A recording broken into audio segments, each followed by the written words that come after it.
Olá pessoal, tudo bem?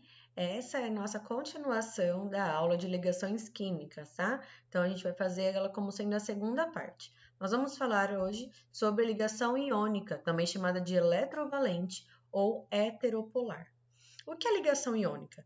Nada mais é do que íons que se ligam, então átomos ou que ganham ou que perdem elétrons, que se ligam em busca do equilíbrio. Que equilíbrio é esse que a gente viu nas aulas anteriores?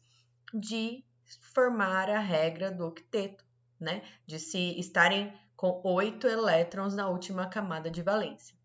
Então, nosso exemplo aí é o NaCl, que é o nosso sódio e o nosso cloro.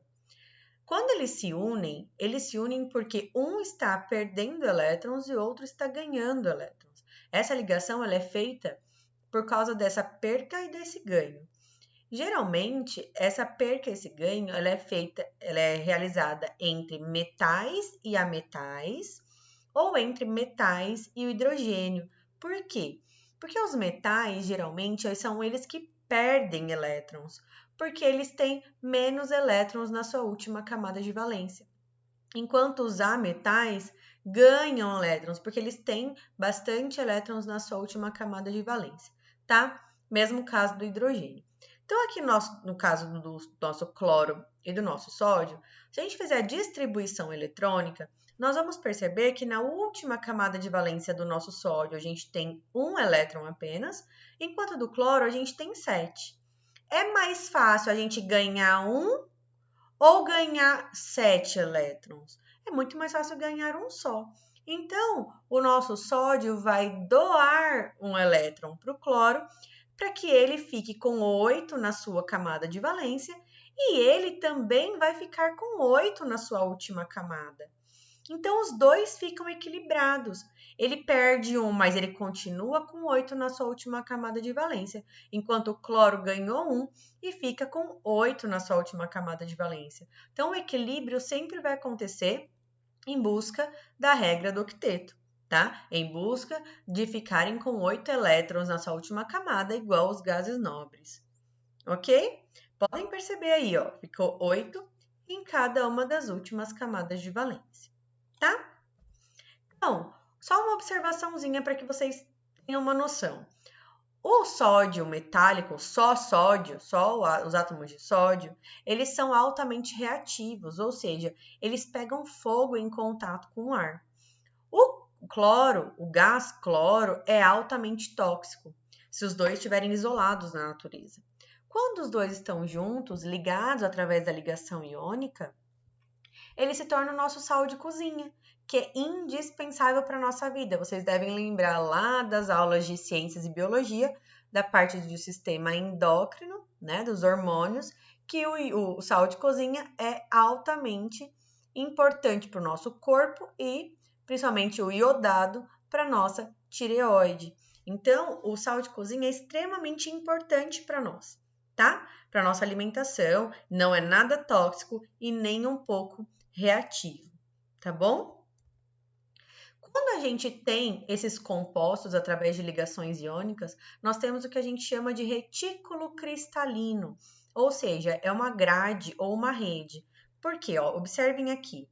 O nosso sódio vai estar rodeado de moléculas se ligando a ele. O cloro também rodeado de moléculas. Eles formam um cristal cloro reagindo com os outros elementos e o sódio reagindo também. Então, nós temos ligações, um fica ligado ao outro. Vejam só, formando uma grade, uma espécie de grade. Isso a gente chama de retículo cristalino, tá?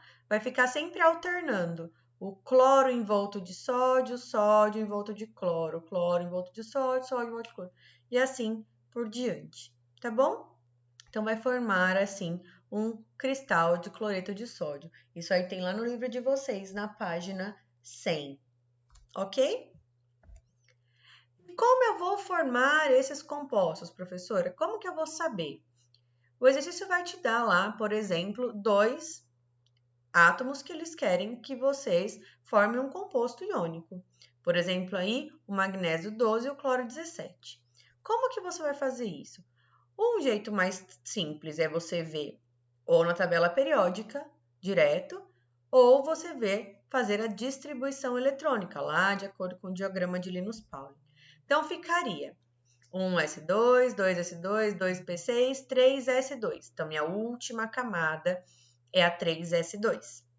E do cloro? 1s2, 2s2, 2p6, 3s2, 3p5. Minha última camada tem 7 elétrons, enquanto minha última camada do magnésio tem 2 elétrons.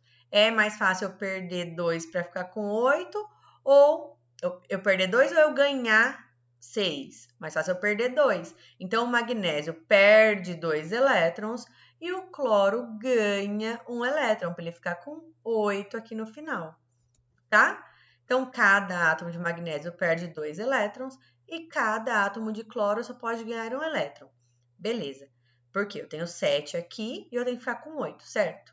Só que eu estou doando 2 elétrons e eu só tenho o cloro que pode receber 1 elétron. O que eu tenho que fazer, então? Pegar 2 átomos de cloro. Porque se cada átomo de cloro recebe 1 elétron e o meu magnésio está doando 2, cada um vai poder receber 1. E esse composto iônico aí vai ficar equilibrado. Então, nós vamos ter magnésio doando 2 elétrons, 2 cloros recebendo elétron, 1 elétron cada um. Então, a gente vai ter esse equilíbrio, tá? Porque se eu colocar só cloro menos aqui em cima, quer dizer que é um átomo de cloro recebendo 1 elétron. Mas eu estou doando 2 elétrons. Eu preciso que 2 recebam. Entenderam? Por quê? Sempre o número de elétrons cedidos tem que ser o mesmo número de elétrons recebidos, tá? Não importa quantas ligações eu terei que fazer, mas tem que ter esse equilíbrio. Se eu estou doando 2, eu preciso receber 2, tá? Não pode cair um soltinho pelo mundo. E outra regra, sempre colocamos primeiro o elemento químico que está doando elétrons e depois o elemento químico que está recebendo elétrons, quando a gente for fazer uma formulazinha dessa. Beleza? Então, regras gerais sobre ligações iônicas. Ela é uma ligação que acontece entre átomos, onde um transfere de maneira definitiva elétrons para um outro átomo. Então, eu vou ter um elétron que dá e um elétron que recebe. Um elétron que recebe, tá bom? O número de íons, ele é, na maioria das vezes, inversamente proporcional às suas respectivas cargas. Ou seja, na hora de se eu tiver lá, eu sei qual é o cátion, qual é o ânion, se eu fizer essa regrinha de inversamente proporcional, eu já tenho a quantidade de elementos que eu vou precisar. Então, aqui, se eu tenho o alumínio doando 3 elétrons, quantos oxigênios, eu tenho oxigênio recebendo 2 elétrons, quantos oxigênios eu vou precisar? Vai ser inversamente proporcional, tá? Sempre inversamente proporcional. Se eu fizer aqui o diagrama de Linus-Pauling, né, a distribuição eletrônica, eu vou perceber que cada oxigênio pode receber aí quantidade de elétrons. E vou ver quantos vai precisar. Mas geralmente é essa a ordem, tá? Geralmente eu só pego 3, coloco aqui, que eu vou precisar de 3 oxigênios para 2 alumínios, tá? Em condições ambientais, todos esses átomos, esses elementos estarão no estado sólido, serão cristalinos, ou seja, naquela fórmula reticular, tá? Terá a forma de grade, de rede, duros e quebradiços.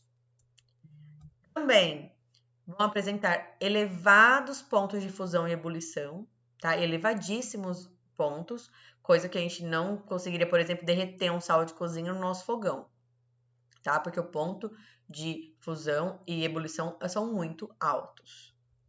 E geralmente vai acontecer entre metais e não metais, porque os metais têm menos elétrons na sua última camada de valência, enquanto os não metais têm mais elétrons na sua última camada de valência. Beleza?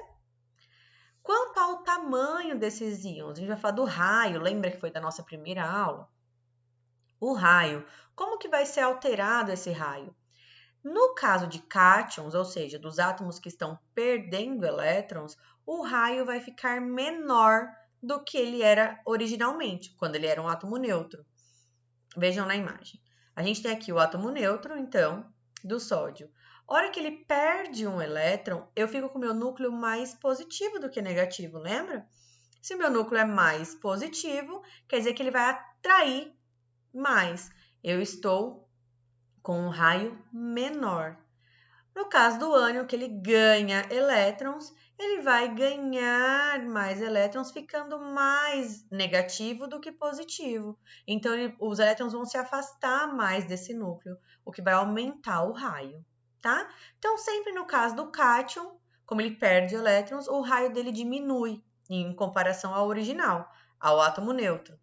Enquanto o ânion vai sempre ter o raio maior do que o original, no caso o átomo neutro também vai ser maior quando ele ganhar elétrons, porque minha eletrosfera vai aumentar.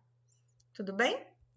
Então, leiam o livro, são 2 pagininhas só, da página 99 a 101, e façam os exercícios que tem lá de revisão, os exercícios normais e os exercícios complementares pela plataforma.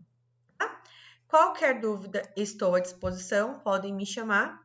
Espero que tenha ficado claro. Qualquer coisa, estamos aqui, tá bom? Um beijo e até a próxima.